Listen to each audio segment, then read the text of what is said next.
আসসালামু আলাইকুম সবাইকে। আবার আমন্ত্রণ জানাচ্ছি ইকোনমিক্সের test paper solving class second পেপারকে নিয়ে।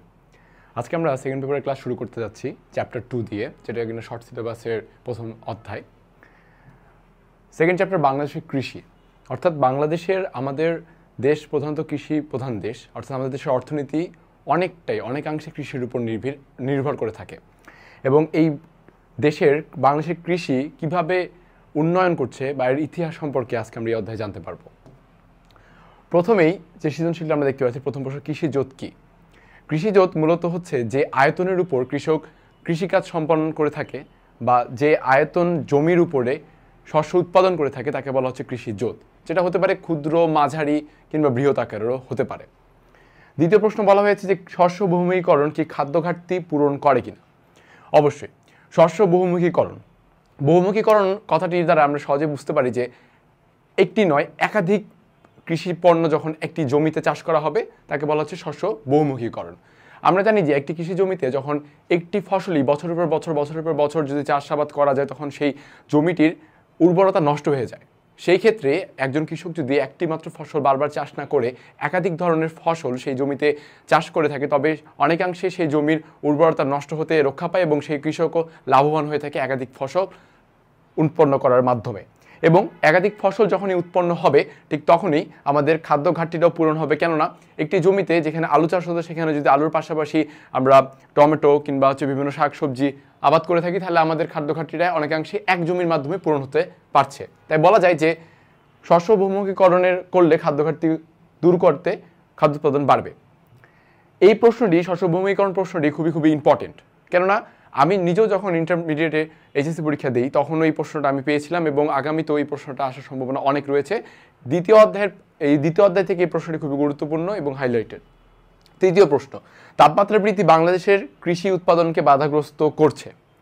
তাপমাত্রা বৃদ্ধির ফলে আমাদের জনজীবন যেমন একটি হ্যারেসে পড়তেছে, আমরা যেমন বাধাগ্রস্ত হচ্ছি বিভিন্ন কাজ করতে যায়, কারো শরীর খারাপ হয়েছে, তেমনই ঠিক জমিরও শরীর যদি আমি বলি অর্থাৎ জমির উর্বরতাটা নষ্ট হয়ে যায় তাপমাত্রা বৃদ্ধির কারণে। কিভাবে? তাপমাত্রা বৃদ্ধির ফলে আমরা জানি যে আমাদের দেশ কৃষি প্রধান দেশ এবং আমাদের দেশের এখনও অনেক জায়গায় বৃষ্টিপাতের উপর নির্ভর করে কৃষি জমির উৎপাদনশীলতা। এবং সেই বৃষ্টিপাত নির্ভর করছে, বৃষ্টিপাত হচ্ছে কি হচ্ছে না, অনাবৃষ্টি, অতিবৃষ্টি, এই সকল কিছুর পেছনে মূল কারণ হচ্ছে তাপমাত্রাটা বৃদ্ধি। তারও মূল কারণ হচ্ছে কি? বৈশ্বিক উষ্ণায়ন বা বৈশ্বিক উষ্ণতা। বৈশ্বিক উষ্ণতার কারণে আমরা দেখতেছি যে বৈশ্বিক উষ্ণতার কারণে আমাদের সকল ধরনের সমস্যার মূল কারণ তৈরি হচ্ছে বৈশ্বিক উষ্ণতার ফলে। অর্থাৎ জমিতে আমার অনাবৃষ্টি কখনো দেখা যাচ্ছে, কখনো অতিবৃষ্টি হচ্ছে, অতিবৃষ্টির কারণে দেখা যাচ্ছে আমাদের নিচু জমিতে বন্যার কারণে পানি ভরাট জমে যাচ্ছে যার ফলে ফসল মরে যাচ্ছে, কিংবা অনাবৃষ্টির কারণে আমাদের পর্যাপ্ত পানি না পাওয়ার কারণে আমাদের ফসল উৎপাদনটা সঠিকভাবে হচ্ছে না, যার ফলে আমাদের দেশ, যে দেশে কিনা কৃষি প্রধান দেশ, যে দেশের অর্থনীতি অধিকাংশ ক্ষেত্রে কৃষির উপর নির্ভরশীল, সেই দেশে অনেক ধরনের সমস্যার সম্মুখীন হচ্ছে অর্থনীতির দিক দিয়ে। আমরা যেমন দেখতে পাচ্ছি যে এখানে বৈশ্বিক উষ্ণতাই প্রথম মূল কারণ হিসেবে ধরা গিয়েছে এবং গ্রীষ্মকালে সমুদ্রের লোনা পানি দেশের অভ্যন্তরে প্রায় 100 কিলোমিটার পর্যন্ত নদীতে প্রবেশ করায় কি হচ্ছে যে নদীর পানিগুলো লবণাক্ত হয়ে যাচ্ছে, যার ফলে সেখান থেকে পাশাপাশি যেসব জমি রয়েছে সেগুলো তো লবণাক্ত বেড়ে যাওয়ার কারণে তাদের মাটিগুলো অনুর্বর হয়ে যাচ্ছে, উর্বরতা নষ্ট হয়ে যাচ্ছে, কিংবা গড় বৃষ্টিপাত বেড়ে যাচ্ছে, জলাবদ্ধতা বাড়ছে। এবং এসব কারণে আমরা দেখতে পাচ্ছি যে তাপমাত্রা যতটাই বৃদ্ধি পাচ্ছে ঠিক ততই আমাদের দেশের সমস্যা দিনে দিনে বৃদ্ধি পাচ্ছে, সেটি অর্থনীতির উপর খুবই একটি নেতিবাচক প্রভাব বহন করছে। এবং এসব নেতিবাচক প্রভাবের কারণে কৃষকের একদিক থেকে যেমন জীবিকা নির্বাহ কমে যাচ্ছে, ঠিক তেমনই জেলেদেরও জীবিকার নির্বাহের উপর খুব খারাপ একটা প্রভাব পড়ছে। কারণ আমরা জানি যে জেলেরা তারা মাছ ধরার মাধ্যমে তাদের জীবিকা অর্জন করে থাকে। যখন জলোচ্ছ্বাস হয় বা নদীর পানি যখন কমে যায় বা দেখা যায় সমুদ্রের পানি যখন বেড়ে যায় তখন তারা মাছ ধরতে পারে না, তাদের জীবনকালের একটা সমস্যা হয়ে দাঁড়ায়। সেই কারণে আমরা দেখতে পাচ্ছি যে তাপমাত্রা বৃদ্ধির একটি প্রভাব আমাদের দেশের অর্থনীতিতে খুব খারাপভাবে বহন করছে। পরবর্তী আমরা যদি প্রশ্ন দেখি, পরবর্তী প্রশ্ন বলছে উদ্দীপকের আলোকে জলবায়ু পরিবর্তনের প্রভাব মোকাবেলার উপায়সমূহ। অর্থাৎ আমাদের উদ্দীপকটা আমরা লক্ষ্য করতে হবে যে জলবায়ুর সমস্যা মোকাবেলায় কি কি আমাদের উপায় উদ্দীপকে দেওয়া রয়েছে। আমরা উদ্দীপকে দেখতে পাচ্ছি অধ্যাপক জামাল আহমেদ অর্থনৈতিক্স এক সেমিনারে বাংলাদেশের কৃষিতে জলবায়ু পরিবর্তনজনিত শীর্ষক আলোচনা করেছেন এবং তিনি জলবায়ু পরিবর্তনের সাথে সাথে পৃথিবীর তাপমাত্রাকে বৃদ্ধির একটি দিক উল্লেখ করেছেন এবং উক্ত সেমিনারে জলবায়ু পরিবর্তন মোকাবেলায় সামাজিক বনায়ন, পরিবেশ বান্ধব শিল্প কারখানা স্থাপন সহ বিভিন্ন ব্যবস্থা গ্রহণের সুপারিশ করা হয়। আমরা যদি একটু লক্ষ্য করে থাকি, এখানে উল্লেখ করা হয়েছে জলবায়ু পরিবর্তনের জন্য সামাজিক বনায়ন এবং পরিবেশ বান্ধব শিল্প কারখানা স্থাপন। এখানে খুবই দুটি গুরুত্বপূর্ণ পয়েন্টের উল্লেখ করা আছে। অর্থাৎ জলবায়ু পরিবর্তনের ফলে আমাদের যে সমস্যাগুলো আমরা সম্মুখীন হয়ে থাকি আমাদের কৃষিপ্রধান দেশে, সেসব সমস্যাগুলোকে মোকাবেলা করার জন্য আমাদের কি করতে হবে? প্রথমত সামাজিক বনায়ন করতে হবে। অর্থাৎ গাছ লাগান, পরিবেশ বাঁচান, যে আমরা বাক্যটি আমরা সব জায়গায় দেখতে পাই, সেই বাক্যটা আসলে খুবই তাৎপর্যপূর্ণ। কারণ আমাদের সমাজে, আমাদের পরিবেশে যতই আমরা গাছ লাগাবো ততই হচ্ছে আমাদের তাপমাত্রা কি আমাদের নিয়ন্ত্রণে থাকবে, আমাদের তাপমাত্রা বৃদ্ধিটার হারটা ততটাই কমে যাবে। ঠিক যতই কমবে তত আমাদের কৃষির উর্বরতাটাকে রক্ষা করতে পারবো আমরা, আমাদের ফসল আবাদ পরিমাণ বেড়ে যাবে। তো আমরা লক্ষ্য করছি যে এছাড়াও বলা হয়েছে পরিবেশ বান্ধব শিল্প কারখানা স্থাপন। আমরা এখন প্রায় জানি যে কোনো জায়গায় যদি ইটের ভাটা স্থাপন করা হয় কিংবা কোনো জায়গায় কলকারখানা স্থাপন করা হয়, সেই কলকারখানার ধোঁয়া, ইটের ভাটার ধোঁয়ার মাধ্যমে আমাদের পরিবেশ মারাত্মক পরিমাণে দূষিত হয়ে থাকে। মারাত্মক পরিমাণে দূষিত হওয়ার কারণে আমাদের কি হয়? আমাদের সেই দূষণ বায়ুর কারণে আমাদের ফসল নষ্ট হয়ে যায়। সেই কারখানার বজ্র যে রয়েছে, সেই বজ্রগুলোর জমির যদি চলে যায় তাহলে জমির মাটির উর্বরতা নষ্ট হয়ে যায়, বা সেচের পানির সাথে মিশে গেলে সেইগুলোকে ফসল আমাদের উর্বরতাকে নষ্ট করে দেয়। অর্থাৎ পরিবেশ বান্ধব শিল্প কারখানা স্থাপন। আমাদের শিল্প কারখানা যেমন যতটি প্রয়োজন তেমনি প্রয়োজন আমাদের পরিবেশকে রক্ষা করা। অর্থাৎ আমাদের এমন শিল্প কারখানা স্থাপন করতে হবে যে শিল্প কারখানা স্থাপনের মাধ্যমে আমাদের পরিবেশ রক্ষা পায়, আরেক দিক থেকে আমাদের শিল্প কারখানাগুলো প্রতিষ্ঠিত হতে পারে। এখানে উল্লেখ করা হয়েছে এছাড়াও অংশীদারিত্বমূলক কার্যক্রম গ্রহণ। অর্থাৎ অংশীদারিত্বমূলক কার্যক্রম গ্রহণ বলতে বুঝিয়েছে যে আমাদের এই জলবায়ু যে সমস্যাগুলো মোকাবেলার জন্য আমাদের বিভিন্ন ক্যাম্পেইন করা দরকার, আমাদের সকল জনগণকে সচেতন করে তোলার জন্য আমাদেরকে সভা আয়োজন করতে হবে, অনুষ্ঠান আয়োজন করতে হবে, যার মাধ্যমে আমাদের সবাইকে আমরা বুঝাতে পারবো যে জলবায়ু সমস্যা মোকাবেলার জন্য আমাদের কি কি পদক্ষেপ গ্রহণ করা উচিত। রয়েছে ওজোন স্তর রক্ষা বিষয়ক কার্যক্রম। এটি খুবই একটি গুরুত্বপূর্ণ বিষয়, ওজোন স্তর কার্যক্রম। অর্থাৎ এই ওজোন স্তরটা হচ্ছে এমন একটি স্তর যেটি কিনা আমাদের সূর্যের যে অতি বেগুনি রশ্মি সেখান থেকে আমাদের পৃথিবীকে রক্ষা করে। এই ওজোন স্তরটা আমরা নিয়মিত ক্লোরোফ্লোরোকার্বন এবং হাইড্রোফ্লোরোকার্বনের ব্যবহারের মাধ্যমে আমরা এইটিকে ধ্বংস করে দিচ্ছি, যার ফলে আমাদের সূর্যের যে অতি বেগুনি রশ্মিটা এটি আমাদের ঘন ঘন আমাদের দেশে আসে পড়ছে এবং আমাদের জমির উর্বরতা থেকে শুরু থেকে আমাদের পরিবেশ দূষণ কিংবা আমাদের মানুষজনের শরীরকে নষ্ট করার ক্ষেত্রে এই দুটি ক্লোরোফ্লোরোকার্বন এবং হাইড্রোক্লোরোফ্লোরোকার্বন ব্যাপক ভূমিকা পালন করছে, যেটা আমাদের জন্য অবশ্যই ক্ষতিকর। তাই বলা হচ্ছে যে ওজোন স্তর রক্ষা বিষয়ক কার্যক্রম গ্রহণ করতে হবে, যার ফলে আমাদের এই ওজোন স্তরটা রক্ষা পায়, যার ফলে সূর্যের অতিবেগুনি রশ্মিটা আমাদেরকে কাছে না আসতে পারে। অর্থাৎ আমরা বলা হচ্ছে যে উল্লেখিত ব্যবস্থাগুলো যেগুলো রয়েছে, আমি আবারও বলছি ব্যবস্থাগুলো, পরিবেশ বান্ধব শিল্প কারখানা রয়েছে, পরিবেশ বান্ধব শিল্প কারখানা স্থাপন, তাছাড়া রয়েছে সামাজিক বনায়ন, রয়েছে অংশীদারিত্বমূলক কার্যক্রম গ্রহণ এবং ওজোন স্তরের রক্ষা বিষয়ক কার্যক্রম ব্যবস্থা গ্রহণ। এই সকল কিছু যদি আমরা যথাযথভাবে পালন করতে পারি, ব্যবস্থা নিতে পারি, তাহলে আমরা দেখতে পারবো যে আমাদের জলবায়ু পরিবর্তন মোকাবেলা সম্ভব, আমাদের অবশ্যই উৎপাদনশীলতা বৃদ্ধি পাবে। দ্বিতীয়ত আমরা দেখছি কৃষি কি। কৃষি হচ্ছে যে বলা হচ্ছে যে এমন একটি সৃষ্টি সম্পর্কিত কাজ যা ভূমিকর্ষণ, বীজ বপন, উদ্ভিদ পরিচর্যা, আমি আবারও মার্ক করে দিচ্ছি তিনটি ইম্পর্টেন্ট জিনিস, ভূমিকর্ষণ, বীজ বপন এবং উদ্ভিদ পরিচর্যা ইত্যাদি থেকে শুরু করে উৎপাদিত পণ্য সংরক্ষণ, বাজারজাতকরণকে বলা হচ্ছে কৃষি। দেখুন, কৃষি শব্দটা খুবই অল্প হলেও এর অর্থটা কিন্তু ব্যাপক। কারণ আমরা দেখতে পাচ্ছি এমন একটি সৃষ্টির কথা বলা হয়েছে যে কিনা আমার ভূমিকর্ষণ, বীজ বপন, উদ্ভিদ পরিচর্যা ইত্যাদি থেকে শুরু করে আমাদের পণ্য উৎপাদন থেকে শুরু করে বাজারজাতকরণ, লাস্ট হচ্ছে বাজারজাতকরণ পর্যন্ত এসে তাই কৃষি বলা হচ্ছে। বাংলাদেশের কৃষি নামক এই অধ্যায়ের অন্যতম গুরুত্বপূর্ণ জ্ঞানমূলক প্রশ্ন, কৃষি কি, এটি অবশ্যই মাথায় আপনাদের রাখতে হবে। দ্বিতীয় প্রশ্ন বলা হচ্ছে বৈশ্বিক উষ্ণতা বৃদ্ধির কৃষির উপর নেতিবাচক প্রভাব ফেলে। একটু আগে আমরা পড়লাম তাপমাত্রা বৃদ্ধির ফলে আমাদের কি সমস্যা হয়, সেম জিনিস যে বৈশ্বিক উষ্ণতা বৃদ্ধির কৃষির উপর নেতিবাচক প্রভাব ফেলে অবশ্যই, কারণ বৈশ্বিক উষ্ণতা বৃদ্ধির ফলে আমাদের কি হয়, জলবায়ুর ব্যাপক পরিবর্তন হয়। জলবায়ুর ব্যাপক পরিবর্তনের ফলে অনাবৃষ্টি, অতিবৃষ্টি আমাদের এইসব লেগে থাকে, লবণাক্ততা বেড়ে যায় মাটির, কিংবা সমুদ্রের পানি ফুলে উঠে যেটাকে আমরা জলোচ্ছ্বাস বলে থাকি। এই সকল কিছু যখন হয় তখন আমরা দেখি যে আমাদের জমির উর্বরতা যেভাবে হারে নষ্ট হয়, আমাদের ফসল যে হারে নষ্ট হয়, তাছাড়া বিভিন্ন প্রাকৃতিক দুর্যোগ আমাদের লেগে থাকে, বন্যা, ঘূর্ণিঝড়, সাইক্লোন, এ সকলের মাধ্যমে আমাদের কৃষি জমিতে ব্যাপক ক্ষতি হয়, যার ফলে আমাদের কি হয়, খাদ্য আমদানি বৃদ্ধি পায়। আর আমদানি বৃদ্ধি পালে কি হয়, দেশের টাকা শূন্য হয়ে যায় ধীরে ধীরে, তাই না? তাহলে কি হবে, অর্থনীতির আমাদের ক্ষতি হচ্ছে, অর্থাৎ বৈশ্বিক উষ্ণতা আমাদের একটি নেতিবাচক প্রভাব ফেলে। উদ্দীপকের আলোকে করিম মিয়ার ঋণ গ্রহণের অপ্রাতিষ্ঠানিক উৎসসমূহের বর্ণনা। আমরা জানি যে ঋণ গ্রহণের উৎস দুই ধরনের, একটা হচ্ছে কি ব্যক্তিগত বা বেসরকারি, একটা হচ্ছে সরকারি। আমরা দেখি উদ্দীপকে করিম মিয়া কি করেছেন। একজন দরিদ্র কৃষক, 5 জনের অভাবের সংসার, কই থেকে ঋণ নিয়েছে উনি? ধানের বীজ, কীটনাশক এসব ক্রয়ের জন্য স্থানীয় মহাজন উনি ঋণ নিয়েছেন। কোথা থেকে? উনি ঋণ নিয়েছেন স্থানীয় মহাজনের কাছ থেকে, ধনী ব্যবসায়ী, আত্মীয় স্বজনের কাছ থেকে। অর্থাৎ আমরা স্পষ্ট দেখতে পাচ্ছি যে এই 3 ধরনের উৎস বেসরকারি ঋণ প্রাতিষ্ঠানিক উৎসের দিকে আমাদের ধাবিত করছে। অর্থাৎ উদ্দীপকের আলোকে করিম মিয়ার ঋণ গ্রহণের অপ্রাতিষ্ঠানিক উৎসগুলো কি? বেসরকারি। এগুলো আমরা দেখতে পাচ্ছি স্থানীয় মহাজন, ধনী ব্যবসায়ী, আত্মীয় স্বজন। আমরা জানি যে গ্রামে কৃষকরা দরিদ্রতার কারণে কি করতে পারে না, দরিদ্রতার কারণে ধানের বীজ, কীটনাশক বা সার এগুলো সব ক্রয় করতে পারে না, তখন তাদের ঋণ প্রয়োজন হয়। তখন তারা কি করে, তখন তারা হচ্ছে গ্রামের মোড়ল যে বলে, অর্থাৎ স্থানীয় মহাজন যেটিকে বলে, তাদের কাছ থেকে যায়, তাদের কাছে গিয়ে ঋণ নেয়, তাদের ধনী ব্যবসায়ীর কাছে ঋণ নেয়, কিংবা আত্মীয় স্বজনের কাছ থেকে টাকা ধার করে কি করে, উৎপাদন কাজ চালিয়ে যায়। এদের কাছ থেকে যখন তারা টাকা ধার করে, তখন এটা উচ্চ হারে সুদের টাকা দিয়ে তারা ধারটা নিতে হয়, কারণ তারা তো ফ্রি দিবে না, তাই না? তো এই যে উচ্চ হারে তারা যে নিতে হচ্ছে, এই উচ্চ হারে নেওয়ার ফলে তারা পর্যাপ্ত পরিমাণের অর্থের ব্যবস্থা গ্রহণ করতে পারে না, এবং যেটুকু অর্থ পায় ওইটুকু অর্থ দিয়ে তারা কি করে, উৎপাদন কাজ চালায় যায়। আচ্ছা, এইটাই বলা হয়েছে 3 নম্বর প্রশ্নে। পরবর্তী প্রশ্ন দেখছি, তুমি কি মনে করো উদ্দীপক উল্লেখিত উৎসসমূহ কৃষি ঋণের জন্য পর্যাপ্ত কিনা বিশ্লেষণ করো। আসলে না, পর্যাপ্ত না। কারণ আমি শুরুতেই বললাম যে কৃষি ঋণের 2টি উৎস, একটি হচ্ছে সরকারি উৎস, আরেকটি হচ্ছে কি বেসরকারি উৎস।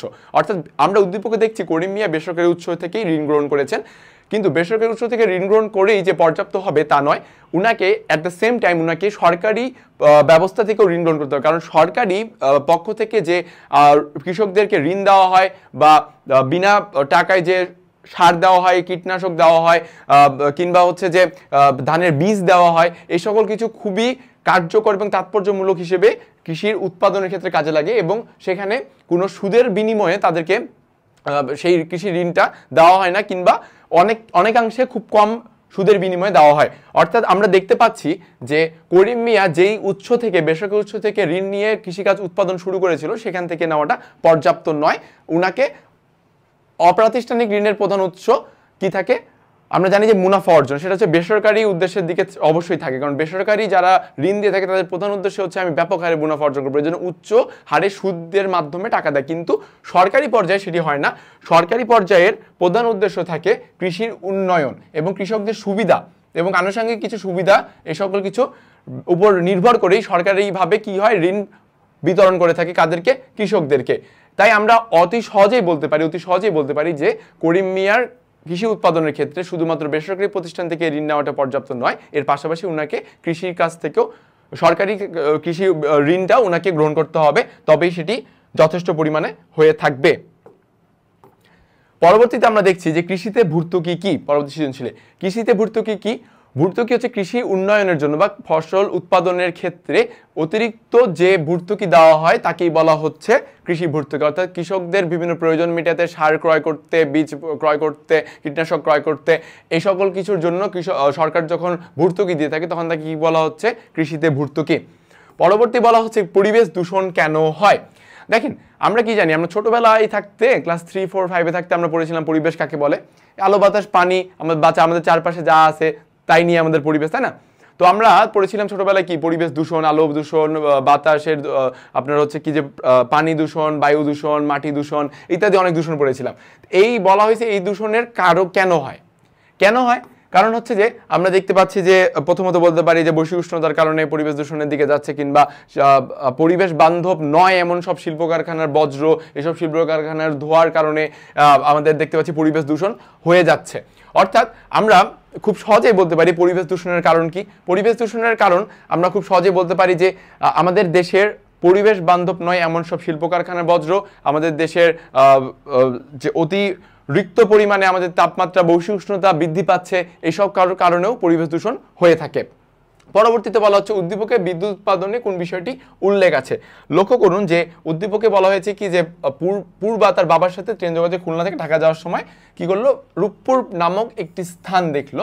অর্থাৎ আমরা বুঝতে পারছি যে রূপপুর পারমাণবিক বিদ্যুৎ কেন্দ্রকে কিন্তু এখানে উল্লেখ করেছে, তাই না?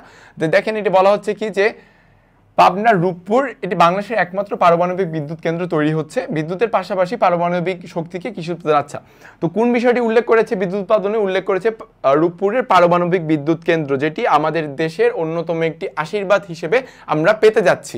অর্থাৎ আমরা জানি যে পরমাণু দ্বারা উৎপাদিত শক্তিকে বলা হচ্ছে পরমাণু শক্তি, এবং এই পরমাণু শক্তির মাধ্যমে আমরা বিদ্যুৎ উৎপাদনের ক্ষেত্রে অনেকাংশেই আমরা কি হব, উন্নত হব, বা আমাদের দেশ উন্নয়ন করবে। অর্থাৎ পারমাণবিক শক্তি এখানে বলা হয়েছে খুব সুন্দর করে যে পারমাণবিক শক্তি বলতে অণু বন্ধন থেকে শক্তি, সম্ভাবনাময় শক্তি, প্রতিক্রিয়া তেজস্ক্রিয়ক হয়, আন্তঃআণবিক শক্তি বা রাসায়নিক বন্টনের শক্তি, যা একত্রে একই আধারে ধারণ করে। অর্থাৎ পারমাণবিক শক্তি হলো অণু ক্ষমতার উৎস, যা টেকসই পারমাণবিক বিকিরণের মাধ্যমে তাপ এবং বিদ্যুৎ উৎপাদন করে।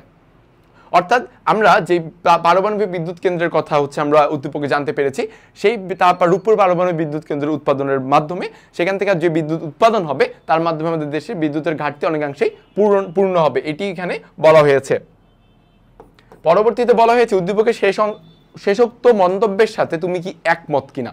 কৃষি, চিকিৎসা, বিদ্যুৎ ইত্যাদি খাতে বাংলাদেশের পরমাণু শক্তির সম্ভাব্য ব্যবহার সম্পর্কে আলোচনাপূর্বক বিশ্লেষণ। দেখেন শেষ আলোচনাটা কি বলা হয়েছে এখানে, যে পূর্বার বাবা কি বলছে যে বিদ্যুতের পাশাপাশি পারমাণবিক শক্তিতে কৃষি উৎপাদনে, চিকিৎসায়, খাদ্য নিরাপত্তাজনিত নানাবিধ কাজে ব্যবহার করা যাবে। রূপপুর পারমাণবিক বিদ্যুৎ কেন্দ্রের যে আমরা পরমাণু রয়েছে তার মাধ্যমে শুধুমাত্র যে বিদ্যুৎ উৎপাদন করবো তা নয়, এর মাধ্যমে আমরা বিভিন্ন ক্ষেত্রে আমরা সেটিকে কাজে লাগাতে পারবো। সেটি কি কি, কোন কোন ক্ষেত্র, সেটি অবশ্যই আছে কৃষি ক্ষেত্র, চিকিৎসা ক্ষেত্র, পরবর্তীতে রয়েছে আমরা উদ্দীপকে দেখতে পেয়েছি যে খাদ্য নিরাপত্তাজনিত নানাবিধ কাজে আমরা ব্যবহার করতে পারবো। সেটি কিভাবে? সেটি হচ্ছে যে পারমাণবিক শক্তি যে রেডিয়েশন রয়েছে, আমরা প্রথমত দেখি রেডিয়েশনের মাধ্যমে আমরা নতুন উন্নত জাত আমরা উৎপন্ন করতে পারবো, উৎপন্ন করতে পারবো। এবং পরবর্তী কৃষিকাজে আমরা অধিক ব্যবহার দেখছি যে ফসফেট সারে তেজস্ক্রিয় ফসফরাস প্রয়োগ করে আমরা কি করতে পারবো, একটি গাছ মাটি থেকে অতি দ্রুত কিভাবে বৃদ্ধি পাচ্ছে তার বিষয়টা আমরা দেখতে পারবো। এবং কৃষিজাত অন্যান্য খাদ্য সংরক্ষণে তেজস্ক্রিয় যে আইসোটোপ, অর্থাৎ তেজস্ক্রিয় আইসোটোপ যে রয়েছে, সেই আইসোটোপের মাধ্যমে আমরা কি করতে পারি, খাদ্য সংরক্ষণ করতে পারি। অর্থাৎ খাদ্য সংরক্ষণ নিরাপত্তাজনিত কাজেও আমরা ব্যবহার করতে পারছি। কিংবা খাদ্যদ্রব্যে তেজস্ক্রিয়তা ব্যবহারের মাধ্যমে আমরা পোকামাকড়, ক্ষতিকর পোকামাকড় বা ব্যাকটেরিয়াকেও আমরা নিধন করতে পারছি বা মারতে পারছি। এছাড়াও আমরা দেখতে পাচ্ছি পারমাণবিক শক্তি দ্বারা বিদ্যুতের মাধ্যমে আমরা সেচ কাজে ক্ষেত্রে ব্যবহারের মাধ্যমে আমরা কি করতে পারি, কৃষিকাজে অনেক উপকার পেতে পারি সেচের মাধ্যমে। এছাড়া আমরা দেখতে পাচ্ছি দুটি ব্যবহার, যে রেডিওর আইসোটোপের সাহায্যে উন্নত মানের শস্য বীজ সংরক্ষণ করে গুণগত মানের স্থায়িত্ব 1 বছর থেকে বাড়িয়ে 5 বছর পর্যন্ত করা যাবে। মানে সংরক্ষণটা আমরা অধিক সময় ধরে করতে পারবো রেডিও আইসোটোপের সাহায্যে।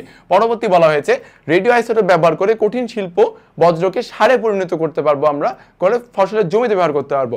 আমার মতে এই বিষয়টি আমাদের দেশে অনেক উপযোগী ব্যবহার হবে, যে এই যে কঠিন শিল্প বজ্র যে রয়েছে, শিল্প কারখানার বজ্রটাকে আমরা কোথায় করতে পারবো, কনভার্ট করতে পারবো, সারে কনভার্ট করে আমাদের ফসলের জমিতে ব্যবহার করা সম্ভব হবে। সুতরাং বলা যাচ্ছে যে উদ্দীপকের শেষ উক্তটি বিদ্যুতের পাশাপাশি পারমাণবিক শক্তিকে আমরা কৃষিতে, আমরা খাদ্য নিরাপত্তা জনিত কাজে, চিকিৎসা কাজে আমরা এটিকে ব্যবহার করতে অবশ্যই পারবো।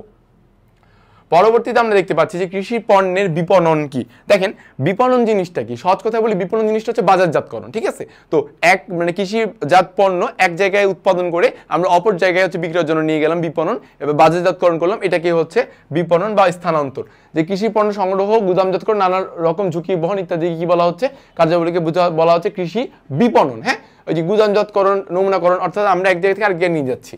পরবর্তী প্রশ্নটা খুবই ইম্পর্টেন্ট একটি পরবর্তী প্রশ্ন, কৃষি জোত এবং কৃষি খামার। আই রিপিট, কৃষি জোত, কৃষি খামার খুবই ইম্পর্টেন্ট। দেখতে মনে হয় সেম, বাট কনসেপ্টও same, but there is a little difference. Okay, ডিফারেন্সটা কিরকম, যে কৃষি জোত আমরা শুরুতে আলোচনা করেছি যে আয়তন জমির মধ্যে কৃষক হচ্ছে কৃষিকাজ পরিচালনা করে থাকে তাকে বলা হচ্ছে কৃষি জোত। এবং কৃষি খামারটা আমরা কোথায় পাচ্ছি, যে কৃষি খামারটা হচ্ছে যে যখন কৃষি জোতে আমার ওই যে জমিটা, 1 একর জমির মধ্যে আমি যখন কৃষিকাজ পরিচালনার জন্য আমি যখন হচ্ছে পরিকল্পনা করব, অর্থাৎ আমি এখানে কি চাষাবাদ করব, কিভাবে করব, এটা যখন আমার পরিকল্পনা হবে তখন তাকে বলা হচ্ছে কৃষি খামার। পরিকল্পনা করলে হচ্ছে কৃষি খামার, আর যেই জমির উপরে আমি কৃষিকাজ করব সেটিকে বলা হচ্ছে কি কৃষি জোত। তাহলে পার্থক্যটা আমাদের একটু রয়েছে, আমরা একটু খুব গুরুত্বপূর্ণভাবে সেটিকে লক্ষ্য করব। পরবর্তী প্রশ্ন বলা হচ্ছে যে উল্লেখিত খাতসমূহের কাঠামোগত পরিবর্তনকে তুমি কিভাবে ব্যাখ্যা করো। লক্ষ্য করেন যে বাংলাদেশের দেশ উৎপাদন জিডিপির খাত দেওয়া আছে। জিডিপিতে আমরা লক্ষ্য করতেছি যে শিল্প ছিল একসময় 17.31%, পরবর্তীতে শিল্প গিয়ে ঠেকছে কত, শিল্প হয়েছে 35.36%, কৃষি 33.07, কৃষি হয়েছে 13.35, সেবা ছিল 49.62, সেবা হয়েছে 51.30%।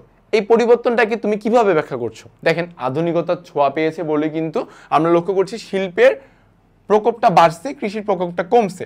হ্যাঁ, তো আমরা এটিকে লক্ষ্য করব যে পরিবর্তনকে আমি এভাবে দেখছি যে আমরা জানি জিডিপিতে কয়টি খাত রয়েছে, জিডিপিতে 15টি খাত, বা বাংলাদেশের অর্থনীতিতে খাত কয়টা, বাংলাদেশের অর্থনীতিতে খাত হচ্ছে 15টা। এমসিকিউ এর জন্য কিন্তু গুরুত্বপূর্ণ। হ্যাঁ, এমসিকিউ এর জন্য গুরুত্বপূর্ণ কি, তাহলে এমসিকিউ এর জন্য গুরুত্বপূর্ণ হচ্ছে বাংলাদেশের খাত কয়টা, 15টা। খাতসমূহ কৃষি, শিল্প, সেবা 3টি বৃহৎ খাতে কিন্তু বিভক্ত। এখানেও একটা এমসিকিউ যে কয়টা বৃহৎ খাত রয়েছে, 15টা খাতের পাশাপাশি বৃহৎ খাত রয়েছে 3টা, সেগুলো হলো কৃষি, শিল্প এবং সেবা। বাংলাদেশের পরিপ্রেক্ষিতে কৃষি হলো কি অর্থনৈতিক প্রবৃদ্ধি গুরুত্বপূর্ণ চালিকা শক্তির একটি এবং অর্থনীতির উন্নয়নের চাবিকাঠি কৃষি। কিন্তু আমরা জানি যে আমাদের দেশ কৃষি প্রধান দেশ, কিন্তু বর্তমানের অর্থনীতি কি মুক্ত বাজার অর্থনীতি, কিংবা বর্তমানে প্রযুক্তিগত নির্ভরশীলতাটাকে বেড়ে গিয়েছে। এবং আমরা জানি যে বাংলাদেশের কৃষি এখনো ঐতিহ্যবাহী যে নিয়মটা, সেই নিয়মটা বা পদ্ধতিটাকে এখনো অনুসরণ করে, বা অর্থাৎ প্রকৃতির উপর অনেকাংশে নির্ভর আমাদের কৃষি বর্তমানে রয়েছে। তো প্রকৃতির উপর নির্ভরতা থাকার কারণে আমাদের দেশের অর্থনীতিটা শিল্পের দিকে বেশি ঝুঁকে পড়ছে কৃষির জায়গা থেকে। অর্থাৎ কৃষির মাধ্যমে আমাদের যে উন্নয়ন, আমাদের যে উৎপাদনশীলতা, উৎপাদন হতো, ফসল উৎপাদনের মাধ্যমে অর্থনীতি যে হারে বাড়তো, সেই হারে বর্তমানে লক্ষ্য করা যাচ্ছে যে শিল্পের অগ্রসরতার কারণে সেই অর্থনীতির চাকাটা আরো বেশি ঘুরছে কৃষির চাইতে। এবং কৃষকরা ঘন ঘন এখন তাদের পেশা পরিবর্তন করছে, তারা প্রযুক্তির দিকে বেশি ধাবিত হচ্ছে, যে কারণে আমরা উদ্দীপকে লক্ষ্য করেছি যে কৃষির যে পরিবর্তনটা 33% থেকে 13.35% চলে গিয়েছে। এই পরিবর্তনটাকে অবশ্যই আমরা খুব ইতিবাচকভাবেই দেখব, কারণ প্রযুক্তির ছোঁয়াটাকে আমাদের দেশে স্পর্শ করছে এবং প্রযুক্তির ছোঁয়ার মাধ্যমে আমাদের দেশের শিল্পের উন্নয়নটা হচ্ছে, যা আধুনিক বিশ্বের সাথে তাল মিলিয়ে চলার ক্ষেত্রে অনেকাংশেই সাহায্য করে। অর্থাৎ বলা যায় যে বাংলাদেশের অর্থনীতিতে কাঠামোগত পরিবর্তন পরিমাণগত গুণগত কাঙ্ক্ষিত অর্থনীতি সাধিত হচ্ছে, এবং এই কারণে বাংলাদেশের উন্নয়নশীল বলাই কি বলা হচ্ছে অধিকত যুক্তিযুক্ত। অর্থাৎ আমার একটি দেশ উন্নয়নশীল কখন হবে, যে দেশে অর্থনীতির দিকটা শিল্পের দিকে বেশি হবে, যে দেশ প্রযুক্তিগতভাবে উন্নত যত হবে, যে দেশ শিল্পের দিক থেকে যত উন্নত হবে, তাকে বলা হচ্ছে উন্নয়নশীল দেশ, যেটি আমাদের বাংলাদেশ ধীরে ধীরে এগোচ্ছে যেদিকে। পরবর্তী প্রশ্ন দেখছি যে তুমি কি মনে করো বাংলাদেশের কৃষির ক্রমাগত উন্নত হচ্ছে কিনা, তথ্যের আলোকে ব্যাখ্যা করো। লক্ষ্য করেন যদিও এখানে কৃষির রেশিওটা কমে গেছে, কিন্তু অনেকাংশে কৃষির ক্রমাগত উন্নয়নটা হচ্ছে। কিভাবে হচ্ছে, দুটি পয়েন্ট এখানে উল্লেখ করব আমি, যেটা ব্যক্তিগত আমার পয়েন্ট অফ ভিউ থেকে, যে সেটা কি, যে কৃষিতে প্রকৃতির উপর নির্ভরশীলতা ধীরে ধীরে কমতেছে, প্রযুক্তির ছোঁয়া পাচ্ছে, আধুনিকায়নের ছোঁয়া পাচ্ছে কৃষি। অনেকাংশে আমরা দেখতাম যে আগে শুনতাম লাঙ্গল দিয়ে আমাদের কৃষিকাজ হতো, সেখানে আমাদের উন্নত মানের এখন ট্রাক্টর যাচ্ছে, সেচের জন্য বিদ্যুতের যে সংযোগটা সেটি হচ্ছে বিরতিহীনভাবে চলছে, যার মাধ্যমে কৃষিকাজের উৎপাদনশীলতাটা পূর্বের চেয়ে অনেক বেড়ে গেছে। তার মাধ্যমে আমরা বলতে পারি যে কৃষির উন্নয়ন অবশ্যই সাধিত হয়েছে। যে হ্যাঁ, আমি মনে করি কৃষির ক্রমাগত উন্নতি হচ্ছে। কিভাবে উন্নতি হচ্ছে, যে আমাদের লক্ষ্য করছি যে 4-5 অর্থ বছরের পূর্বের রেশিও যদি বলি, কৃষি ক্ষেত্রে খাদ্যশস্য উৎপাদন ছিল 264.89 লাখ মেট্রিক টন, যেটি কিনা 17-18 অর্থ বছরের উৎপাদন বৃদ্ধি পেয়েছে, এবং 18-19 অর্থ বছরে আমরা দেখতেছি যে 415.74 লাখ মেট্রিক টনে চলে গেছে। অর্থাৎ পূর্বের চাইতে অধিক বৃদ্ধি পাইছে। কিভাবে অধিক বৃদ্ধি পেয়েছে, আমার উন্নত বীজ, উন্নত সার, উন্নত প্রযুক্তি, উন্নত সেচ, এসব কিছু সংস্পর্শ যখন পেয়েছে কৃষি, বাংলাদেশের সেই প্রকৃতি নির্ভর যে কৃষিটা, ঐতিহ্যবাহী যে কৃষিটা, যেটা পুরাতন যে নিয়ম নীতি পালন করে উৎপাদন কাজ চলতো, সেই কৃষিকাজটার উন্নয়নটা হয়েছে এইসব কারণে, উন্নত সারের কারণে, উন্নত বীজের কারণে, সেচের কারণে, বিরতিহীন বিদ্যুৎ সংযোগের কারণে, উন্নত প্রযুক্তির ছোঁয়ার কারণে, এসবের ফলে আমরা দেখতে পাচ্ছি যে আমাদের কৃষির ক্রমাগত উন্নয়ন হচ্ছে। অর্থাৎ আমরা বলতে পারি যে শিল্প এবং সেবা খাতের উৎপাদন অংশে বেশি হওয়ায় কৃষি উৎপাদন অনেক বৃদ্ধি পেলেও তা শিল্প খাতের তুলনায় অবশ্যই কম, কিন্তু কৃষির ক্রমাগত উন্নয়ন পূর্বের চাইতে হয়েছে, যেটি প্রশ্নে চাওয়া হয়েছে, অর্থাৎ কৃষির উন্নয়ন হয়েছে। ওকে, পরবর্তী দেখতে পাচ্ছি যে শস্য বহুমুখীকরণ কি। পূর্বে বলা হয়েছে যে কি একটি জমিতে একটি ফসল চাষ না করে একাধিক ফসল চাষ করাকে বলা হচ্ছে শস্য বহুমুখীকরণ। জীবন নির্বাহী খামার, বাণিজ্যিক খামার ধারণা দুটি ভিন্ন। দেখেন, দুটি খামারের ধারণা, যে একটা জীবন নির্বাহী আর একটা কি বাণিজ্যিক। বাণিজ্যিক খামারের প্রধান লক্ষ্য হচ্ছে কি সর্বাধিক মুনাফা অর্জন করা, এবং জীবন নির্বাহী খামারের প্রধান লক্ষ্য হচ্ছে এটিকে ছোট পরিসরে আয়োজন করা হবে এবং এখান থেকে যে প্রফিটটা হবে, যে লাভটা হবে, সেই লাভের মাধ্যমে আমার সেই কৃষকের যে পরিবার, সেই পরিবারের সদস্যদের ভরণ পোষণ হচ্ছে কিনা সেদিকটা লক্ষ্য করা হবে। সেটি বাণিজ্যিক খামারে লক্ষ্য করা হয় না। বাণিজ্যিক খামারের আয়োজনটা হয় বৃহৎ আকারে এবং বাণিজ্যিক খামারের উদ্দেশ্য থাকে সর্বাধিক পরিমাণে মুনাফা অর্জন করা। অর্থাৎ এই দুটি পার্থক্য আমরা সহজেই দেখতে পেলাম। তাই এখানে সেটাই বলা হয়েছে যে বৃহদায়তন ভিত্তিক উৎপাদন, এবং আরেকটি হচ্ছে কি যে খুব স্বল্প পরিমাণে ফসল আয় থেকে যে কোনো কৃষক তার পরিবারে মোটামুটি জীবিকা নির্বাহ করতে পারছে কিনা, এবং উদ্ভিদ সৃষ্টির মাধ্যমে সর্বাধিক মুনাফা অর্জন কার, সর্বাধিক মুনাফা অর্জন হচ্ছে বাণিজ্যিক খামারের, আর জীবন নির্বাহী খামারের হচ্ছে পরিবারের ভরণ পোষণ হতে পারছে কিনা, এটাই লক্ষ্য করা হয়। আবদাল মিয়ার অপ্রাতিষ্ঠানিক ঋণের উৎসগুলো দেখুন। আবদাল মিয়া একজন কৃষক, ক্ষুদ্র চাষী। প্রাতিষ্ঠানিক ঋণ গ্রহণের জটিলতার কারণে গ্রাম্য মহাজন মধ্যস্থভোগী দালালদের কাছ থেকে নিকট ঋণ গ্রহণ করে। ঠিক আগের একটা আমরা প্রশ্ন পেয়েছি যে বেসরকারি খাত ঋণের স্থানীয় মহাজন বা ধনী ব্যবসায়ী বা আত্মীয় স্বজন, সেগুলো এখানে উল্লেখ করছে যে আবদাল মিয়ার অপ্রাতিষ্ঠানিক ঋণের উৎসগুলোর বর্ণনা, সেটা আমরা পেয়েছি। কৃষির উন্নয়নে সরকার কর্তৃক গৃহীত কৃষি উপকরণ বিতরণের ইতিবাচক দিকটি মূল্যায়ন করো। লক্ষ্য করুন উদ্দীপক থেকে আমরা উত্তরটা পেয়ে যাব যে মূলধন সংকট লেগে থাকে। ইদানিং সরকার কি করছে যে কৃষকদের সহায়তার জন্য ভর্তুকি প্রদান করছে। ফার্স্ট অফ অল ভর্তুকি। সেকেন্ড কি কৃষকের মাঝে স্বল্প মূল্যে রাসায়নিক সার, উচ্চ ফলনশীল বীজ, কীটনাশক ইত্যাদি উপকরণ পৌঁছে দিচ্ছে, যা আবদাল মতো কৃষকেরা যথেষ্ট উপকৃত হচ্ছে। দেখেন প্রথমে কি বলছে, প্রথম পয়েন্টটা হচ্ছে ভর্তুকি। দ্বিতীয় পয়েন্টটা হচ্ছে যে বিনামূল্যে সার বিনিয়োগ, বিনামূল্যে সার বিতরণ যদি বলি। পরবর্তী হচ্ছে কীটনাশক এবং সেচ কাজেও উপকার করছে কে? সরকার। উচ্চ ফলনশীল বীজও প্রদান করছে সরকার। অর্থাৎ একজন কৃষকের উৎপাদনের জন্য যে সকল উপাদান দরকার, যে সকল সাহায্য দরকার, প্রয়োজনীয় সাহায্যগুলো সরকার দিয়ে থাকছে। অর্থাৎ সরকার কর্তৃক গৃহীত কৃষি উপকরণ বিতরণে ইতিবাচক দিক অবশ্যই রয়েছে, কারণ একজন কৃষকের উৎপাদনের জন্য শুধুমাত্র বেসরকারি ওইসব দালাল, স্থানীয় মহাজন বা মধ্যস্থতাভোগী এই দালালদের কাছ থেকে ঋণ গ্রহণের মাধ্যমে যে উৎপাদন চলবে তা নয়।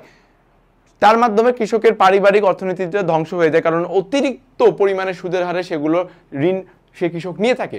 অপরপক্ষে সরকার খুব সুন্দরভাবে ভর্তুকি দিচ্ছে, সার দিচ্ছে, কীটনাশক দিচ্ছে, বীজ দিচ্ছে, সেচের ক্ষেত্রে সাহায্য করছে, বিরতিহীন বিদ্যুৎ সংযোগ দিচ্ছে। এ সকলের মাধ্যমে সেই কৃষককে যথেষ্ট পরিমাণে উপকার করছে সরকার কৃষি উৎপাদনের ক্ষেত্রে, যেটি আমরা এখানে লক্ষ্য করতেছি। অর্থাৎ ইতিবাচক দিকগুলো হচ্ছে যে আমরা বললাম বিনামূল্যে কৃষি পণ্য পাচ্ছে, ভর্তুকি পাচ্ছে, বা সর্বোপরি কৃষি উৎপাদন বৃদ্ধি পাচ্ছে। কি কারণে বৃদ্ধি পাচ্ছে? কারণ হচ্ছে সার দিচ্ছে, কীটনাশক দিচ্ছে, বীজ দিচ্ছে, হ্যাঁ, বা বিরতিহীন বিদ্যুৎ সংযোগ দিচ্ছে। এবং আমরা জানি যে কৃষি ঋণ দেওয়ার ক্ষেত্রে আমাদের সরকার কৃষকদের জন্য একটি কার্ডের ব্যবস্থা করছে, হ্যাঁ, কার্ডের ব্যবস্থা করছে। এবং এই কার্ডটার মাধ্যমে তারা কি করতেছে যে তারা বিভিন্ন উৎপাদন ক্ষেত্রে যে প্রয়োজনীয় উপকরণগুলো খুব সহজে তারা গ্রহণ করতে পারতেছে, এবং আর্থিকভাবে কৃষকরা লাভবান হচ্ছে এবং অর্থের অপব্যবহারও হচ্ছে না। এবং সবচেয়ে মূল কথা হচ্ছে কৃষকরা ওইসব দালাল, ওইসব স্থানীয় মহাজনদের কবল থেকে রক্ষা পাচ্ছে, হাত থেকে রক্ষা পাচ্ছে। অর্থাৎ বলা যায় যে সরকার কৃষকদের সহায়তার জন্য ভর্তুকি প্রদানের মাধ্যমে কৃষকের মাঝে স্বল্প মূল্যে রাসায়নিক সার এবং কীটনাশক ইত্যাদি পৌঁছে দিচ্ছে, যা কৃষি উন্নয়নে ইতিবাচক ভূমিকা পালন করছে, অনেক উপকার করছে। পরবর্তী দেখতেছি কৃষি ঋণ কি। দেখেন কৃষি উৎপাদনের জন্য যে ঋণ দেওয়া হয় তাকে বলা হচ্ছে কৃষি ঋণ। খুব সহজ, তাই না? কৃষি কি প্রকৃতির উপর নির্ভরশীল? হ্যাঁ, অবশ্যই বাংলাদেশের কৃষি প্রকৃতির উপর নির্ভরশীল, কারণ বৈশ্বিক উষ্ণতা বৃদ্ধি, জলবায়ু পরিবর্তনের ফলে কৃষিকাজে কি নেতিবাচক প্রভাব ফেলে। আবার দেখতে পাচ্ছি যে অনেকাংশে অনেক জায়গায় কি হয়, বৃষ্টিপাতের উপর এখনো কৃষিকাজের উৎপাদনশীলতা নির্ভর করে, অর্থাৎ বৃষ্টি হলে আমার হচ্ছে কৃষিকাজ হবে, বৃষ্টি না হলে হবে না। তাই বলা যায় যে বাংলাদেশের কৃষি এখনো প্রকৃতির উপর অনেকাংশে নির্ভরশীল। দ্বিতীয় প্রশ্ন, বাংলাদেশের কৃষিতে জলবায়ু পরিবর্তনের প্রভাবসমূহ উদ্দীপকের আলোকে আলোচনা করো। উদ্দীপকে আমরা লক্ষ্য করি কি বলা হয়েছে উদ্দীপকে, যে কৃষি এখন প্রকৃতির উপর নির্ভর। আচ্ছা, জলবায়ুর দ্রুত পরিবর্তন হচ্ছে, এর প্রভাবে কি হয়? বন্যা হচ্ছে, খরা, প্রাকৃতিক দুর্যোগ, সমুদ্রপৃষ্ঠের উচ্চতা বৃদ্ধি, এইসব কারণে বাংলাদেশের কৃষি অতিমাত্রায় ঝুঁকিতে রয়েছে। এই ঝুঁকিগুলো তাহলে আমাদের কি বলছে? যে জলবায়ু পরিবর্তনের প্রভাব। তাহলে দেখেন, যখন বন্যা হয়, নিচু জমিতে পানি ভরাট থাকে, জল ভরাট থাকার কারণে কি হয়? ফসল মরে যায়, ফসলের প্রচুর ক্ষতি হয়। খরা, যেসব অঞ্চলে খরা হয় সেসব অঞ্চলে কি হয়? পানির অভাবের ফলে, অর্থাৎ অনাবৃষ্টির কারণে খরা হয়, পানির অভাবের ফলে তখন সেচ ভালো মতো দেওয়াও যায় না, তখন কি হয়? ফসলের প্রচুর পরিমাণে ক্ষতি হয়। প্রাকৃতিক দুর্যোগ, লক্ষ্য করুন, প্রাকৃতিক দুর্যোগ আমাদের কি, যে বন্যা বললাম বা সাইক্লোন, ঘূর্ণিঝড়, জলোচ্ছ্বাস, এসবের কারণে কিন্তু উৎপাদনশীলতা কমে যায়, ফসলের উর্বরতা কমে যায়। এ কারণে কি হয়? আমাদের এক সময় ফসলের ক্ষতি হয়। সমুদ্রের পৃষ্ঠের উচ্চতা বৃদ্ধি, দেখেন সমুদ্রের পৃষ্ঠের উচ্চতা যখন বৃদ্ধি পায় তখন আমরা দেখতে পাচ্ছি যে সমুদ্রের যে পানি লবণাক্ত, সেই লবণাক্ত জল কি হয়? আমাদের উপকূলে 100 কিলোমিটার পর্যন্ত নদীর পানির সাথে মিশে যায়, যার ফলে কি হয়? নদীর আশেপাশে অবস্থিত যে জমিগুলো রয়েছে সেগুলোতে লবণাক্ত পানি প্রবেশ করার ফলে জমির উর্বরতা নষ্ট হয়, যার কারণে ফসল উৎপাদনও কমে যায়। অর্থাৎ প্রভাবগুলো এখান থেকে আমরা আলোচনা করে নিতে পারলাম। পরবর্তী প্রশ্ন, জলবায়ু পরিবর্তনের মোকাবেলায় সরকার কর্তৃক গৃহীত কার্যক্রমগুলো উদ্দীপকের আলোকে আলোচনা করো। দেখেন উদ্দীপকে কোন পদক্ষেপের কথা বলা হয়েছে? যে কৃষি ঝুঁকি রয়েছে এবং কৃষি কার্যক্রমের অভিযোজন কৌশল বাস্তবায়নের জন্য সরকার একটি তহবিল গঠন সহ বিভিন্ন ধরনের কর্মসূচি বাস্তবায়ন করছে। দেখেন কি বলতেছে, যে এই বলা হচ্ছে জলবায়ু পরিবর্তনের যে জলবায়ু পরিবর্তনের মাধ্যমে যে সকল সমস্যা হয়, এই সকল সমস্যাগুলোকে মোকাবেলা করার জন্য কি কি পদক্ষেপের কথা বলা হয়েছে। দেখেন পদক্ষেপগুলো হচ্ছে এরকম, যে আমরা প্রথমের দিকে একদম বলেছিলাম যে পরিবেশ বান্ধব আমাদের কারখানা স্থাপন করতে হবে প্রথমত, দ্বিতীয়ত হচ্ছে কি সামাজিক বনায়ন করতে হবে, তৃতীয়ত আমরা বলেছিলাম অংশীদারিত্বমূলক কার্যক্রম করতে হবে, এবং চতুর্থত যেটা আমরা বলেছিলাম যে ওজোন স্তরকে রক্ষা করতে হবে। এই সকল কার্যক্রমকে আমরা যত তাড়াতাড়ি এবং যত সম্ভব আমরা পালন করতে পারবো, ঠিক ততই আমরা আমাদের জলবায়ু পরিবর্তনটাকে আমরা দূর করতে পারবো, প্রতিহত করতে পারবো। এছাড়াও এখানে কিছু পয়েন্টের কথা উল্লেখ রয়েছে, সেগুলো আমরা লক্ষ্য করি। যে পরিবেশগত সমস্যা সম্পর্কে কৃষকদেরকে সচেতন করতে হবে, কিসের মাধ্যমে? অংশীদারিত্বমূলক কার্যক্রমের মাধ্যমে। বিদ্যমান দুর্যোগ ব্যবস্থা বা দুর্যোগ প্রবণ অঞ্চলগুলোতে সতর্কতা নজরদারি দেওয়া লাগবে। আসন্ন দুর্যোগের বা পরবর্তী চাহিদা ব্যবস্থাপনা ইত্যাদি সম্পর্কে পূর্বাভাস দিতে হবে ওইসব এলাকার মানুষদেরকে বা কৃষকদেরকে। কৃষিতে পরিবেশ দূষণ বা ক্ষতিকারক কর্মকাণ্ড শনাক্তকরণ করতে হবে। রাসায়নিক সার এবং কীটনাশকের ক্ষতিকর প্রভাবগুলো সম্পর্কে কৃষকদেরকে দিতে হবে, অর্থাৎ কৃষকদেরকে যথাযথ পরিমাণে আমাদের সচেতন করতে হবে যে আপনারা কিভাবে কৃষিকাজ করলে আপনারা জলবায়ু সমস্যা যে প্রভাবগুলো এগুলো আমরা মোকাবেলা করতে পারবো। বা পুকুরে সাবান দিয়ে কাপড় কাচা বন্ধ করতে হবে, লাস্ট পয়েন্টটা দেখেন। অবশ্যই, কারণ পুকুরে যদি কাপড় কাচা দিয়ে আমরা সাবান দিয়ে যদি আমরা কাপড় খাঁচি, যে ওর মাধ্যমে তৈরি যে আমাদের ফেনাটা রয়েছে সেটা হচ্ছে কি পুকুরে অবস্থান কৃত যে মাছগুলোকে, সেগুলোকে হচ্ছে মাছগুলোর জন্য সমস্যা তৈরি করতে পারে, কিংবা পুকুরের পানিটা দূষণ হচ্ছে। এই সকলের কারণেও আমাদের উৎপাদনশীলতাটা অনেকাংশে কমে যাবে। অর্থাৎ জলবায়ু পরিবর্তনের জন্য বা জলবায়ু পরিবর্তনের ফলে যে সমস্যাগুলো হচ্ছে, ওই সমস্যাগুলোকে মোকাবেলা করার জন্য আমাদের উদ্দীপকে উল্লেখিত যে পদক্ষেপগুলো রয়েছে এগুলো গ্রহণ করলে, যথাযথভাবে গ্রহণ করলে আমাদের অবশ্যই আমরা রক্ষা পাবো। পরবর্তীতে আমরা দেখতে পাচ্ছি কৃষি প্রযুক্তি কি। দেখেন কৃষি ঋণ, কৃষি প্রযুক্তি, সেম কোশ্চিন বারবার আসছে। কৃষিকাজে উৎপাদনশীলতা বৃদ্ধির জন্য বা উৎপাদনশীলতায় যে সকল প্রযুক্তি ব্যবহার করা হয় তাকে বলা হচ্ছে কৃষি প্রযুক্তি। দেখেন কৃষি পণ্যের উৎপাদন, ব্যবহার, সংরক্ষণ, এই সব বাজারজাতকরণ উদ্দেশ্যে আধুনিক বিজ্ঞানসম্মত যেসব প্রযুক্তি ব্যবহার করা হচ্ছে তাকে বলা হচ্ছে কৃষি প্রযুক্তি। বৈশ্বিক উষ্ণতা কৃষির জন্য হুমকি স্বরূপ, একই প্রশ্ন, আলোচনার কোনো প্রয়োজন নেই, আমরা আগে আলোচনা করেছি। উদ্দীপকে উল্লেখিত হাসিমের কৃষিতে ব্যবহৃত প্রযুক্তির সময় গুরুত্ব।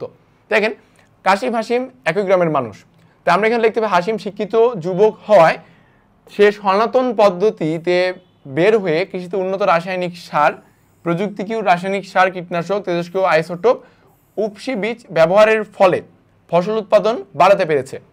লক্ষ্য করেছে যে আইসিটি ব্যবহারের তাকে অনেক লাভবান করেছে, এর মাধ্যমে যে কোনো তথ্য সে সহজেই পাচ্ছে। প্রশ্ন হচ্ছে যে উদ্দীপকে হাসিমের কৃষিতে ব্যবহৃত প্রযুক্তি সময়ের গুরুত্ব। লক্ষ্য করুন যে আমাদের দেশের বেশিরভাগ কৃষকেরা এখন পর্যন্ত সনাতন পদ্ধতিতে চাষাবাদ করে। সনাতন পদ্ধতিতে চাষাবাদের মাধ্যমে আমাদের দেশের কৃষকরা এখনো প্রকৃতির উপর নির্ভরশীল।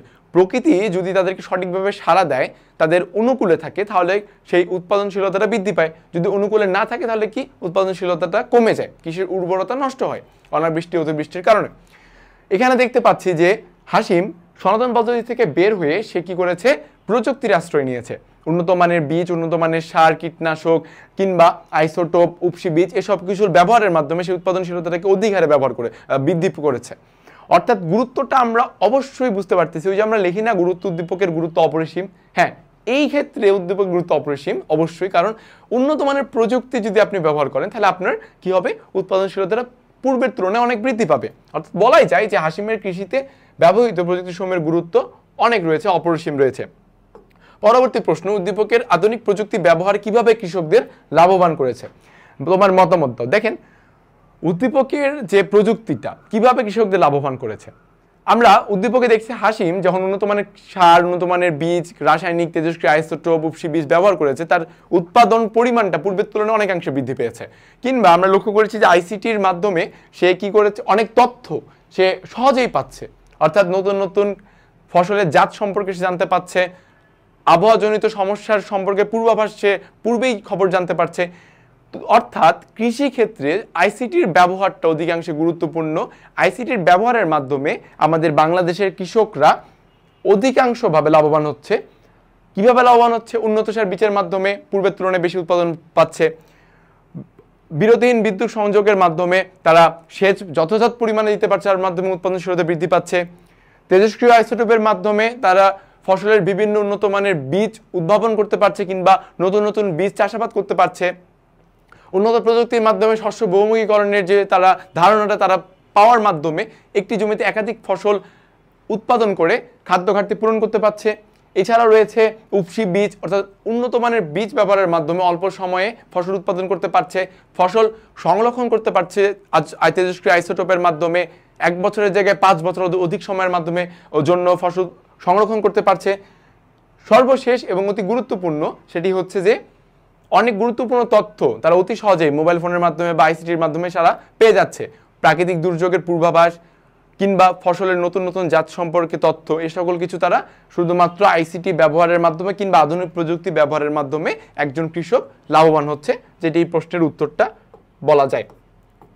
পরবর্তীতে আমরা দেখতে পাচ্ছি কৃষি পণ্যের বিপণন। আমরা এর আগে আলোচনা করেছি যে কৃষি পণ্যের বাজারজাতকরণ, উৎপাদন, বাজারজাতকরণ, গুদামজাতকরণ, এই সকল কিছুকে কৃষি পণ্যের বিপণন বলা হচ্ছে। মাশরুম মানবদেহের জন্য উপকারী খাদ্য। দেখেন এই প্রশ্নটা ব্যতিক্রমী প্রশ্ন হলেও ইম্পর্টেন্ট রয়েছে, চলে আসে। মাশরুম মানবদেহের জন্য উপকারী কিভাবে? মাশরুমের আমরা নাম শুনে অনেকে ভাবি যে মাশরুম আমাদের খাওয়া দরকার নেই, কিন্তু মাশরুম অনেকাংশে আমাদের উপকারী। শরীরের আমাদের যে উচ্চ রক্তচাপ, হৃদরোগ রয়েছে, এই সকল কিছুকে আমাদের নিয়ন্ত্রণ করে, হৃদরোগের যে ঝুঁকিটা কি করে কমায় দেয় মাশরুম। কিংবা উচ্চ রক্তচাপ, ডায়াবেটিস প্রতিরোধও কিন্তু অত্যন্ত কার্যকর কি মাশরুম, হ্যাঁ। কিংবা টিউমার, ক্যান্সার এগুলোকেও প্রতিহত করতে আমাদের সাহায্য করে কে মাশরুম। এইডস প্রতিরোধের ক্ষেত্রেও মাশরুম অনেকাংশেই সাহায্য করে। অর্থাৎ মাশরুমের উপকারিতা অপরিসীম যদি আমি বলে থাকি সহজ কথা, হ্যাঁ।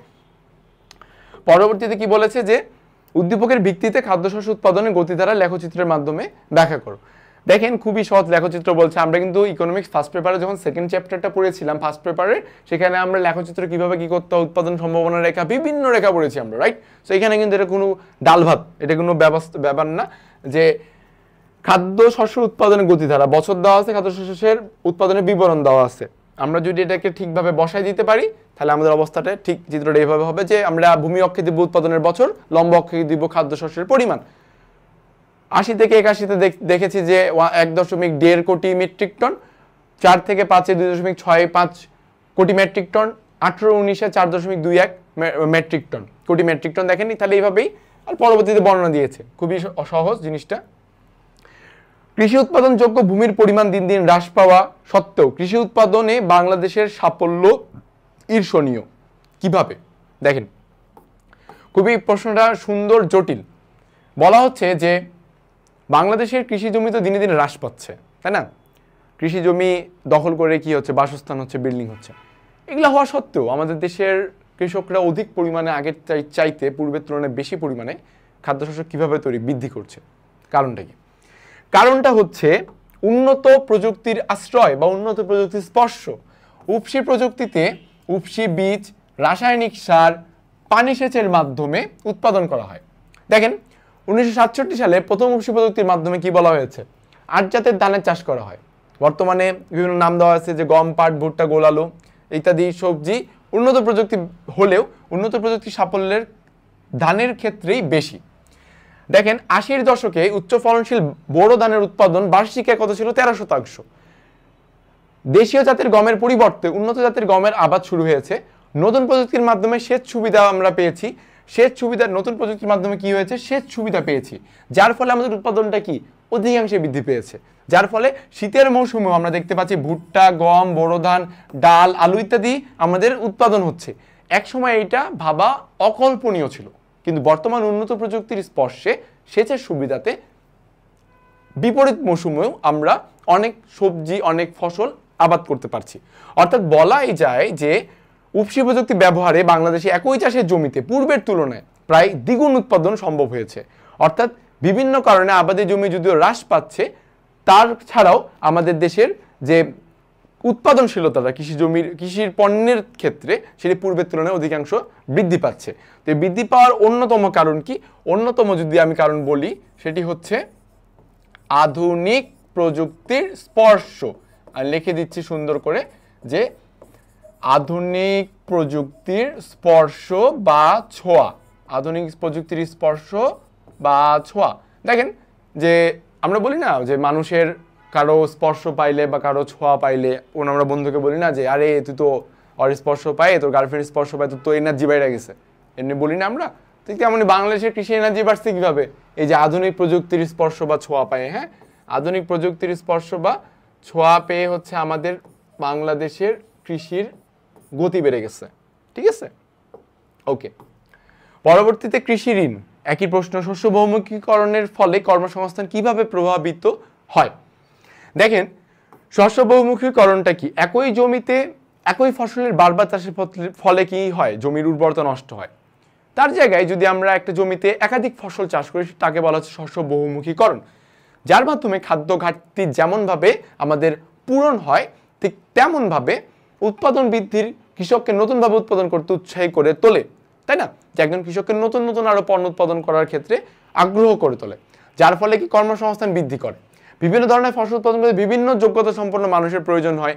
যে আমি একটা জমিতে একাধিক পরিমাণে ফসল উৎপাদন করব, তাইলে আমার কি একাধিক যোগ্যতা সম্পন্ন নতুন নতুন মানুষের দরকার। তখন কি হয়? কর্মসংস্থান বৃদ্ধি পায়। ঠিক আছে, উদ্দীপকে কৃষকদের কোন সমস্যার দিকটি প্রতিফলিত হয়েছে? আমরা লক্ষ্য করি যে কৃষকদের দারিদ্র, অনুন্নত পরিবহন যোগাযোগ ব্যবস্থা, গুদামজাতকরণ সংরক্ষণের অসুবিধা, দুর্বল বাজারজাত কাঠামো, ঋণের অভাব, ত্রুটিপূর্ণ ওজন পরিমাপ সহ নানা ধরনের সমস্যার কারণে কৃষকরা উৎপাদিত ফসলের ন্যায্য মূল্য প্রাপ্তি থেকে বঞ্চিত হয়। ফলে তাদের আর্থসামাজিক উন্নয়ন ব্যাহত হচ্ছে। এই সমস্যাগুলো সমাধান করা হলে কৃষকরা উৎপাদিত ফসলের ন্যায্য মূল্য লাভ করবে এবং জীবনযাত্রার মান উন্নত হবে। তাহলে কৃষকদের কোন সমস্যার দিকটি প্রতিফলিত করছে? কৃষকদের সমস্যা, কৃষকের পণ্য বিপণন। দেখেন পণ্য বিপণনটা আমরা কি বললাম? যে একটা পণ্য উৎপাদনের মাধ্যমে সেই পণ্য উৎপাদন করছি, উৎপাদনের ফলে গুদামজাত করছি, স্থানান্তর করছি, বাজারজাত করছি, তাকে বলা হচ্ছে কৃষি পণ্যের বিপণন। দেখেন এগুলো কিন্তু এখানে উল্লেখ করেছে। কৃষকের দারিদ্রতার কারণে কি হয়? যথাযথ মূল্য পায় না, দালালরা হচ্ছে ফসলগুলো ক্রয় করে নেয় অল্প দামে। অনুন্নত পরিবহন যোগাযোগ ব্যবস্থা, অনুন্নত পরিবহন যোগাযোগ ব্যবস্থার কারণে কৃষকরা নিজে যায় কোনো পণ্য স্থানান্তর করতে পারে না এক জায়গা থেকে আরেক জায়গায়। গুদামজাতকরণ ও সংরক্ষণ, এই গুদামজাতকরণের মাধ্যমে কি হয়? ফসল নষ্ট হয়ে যায়, অধিক সময় ধরে এটাকে সংরক্ষণ করতে পারে না ফসলকে, যার কারণে কি ফসল নষ্ট হয়। দুর্বল বাজার কাঠামো, দালালদের কাছে পুরো বাজার আমাদের রয়েছে, কৃষকরা এই জন্য ক্ষতিগ্রস্ত হয়। ঋণের অভাব, হ্যাঁ অনেক কৃষক সরকারিভাবে ঋণটা গ্রহণ করতে পারে না, অধিক সুদের হারে ঋণ নিতে হবে স্থানীয় লোকজনদের কাছ থেকে, এই কারণে তারা ঋণও নেয় না, যার কারণে কি হয়? যার কারণে অধিক পরিমাণে উৎপাদন হয় না।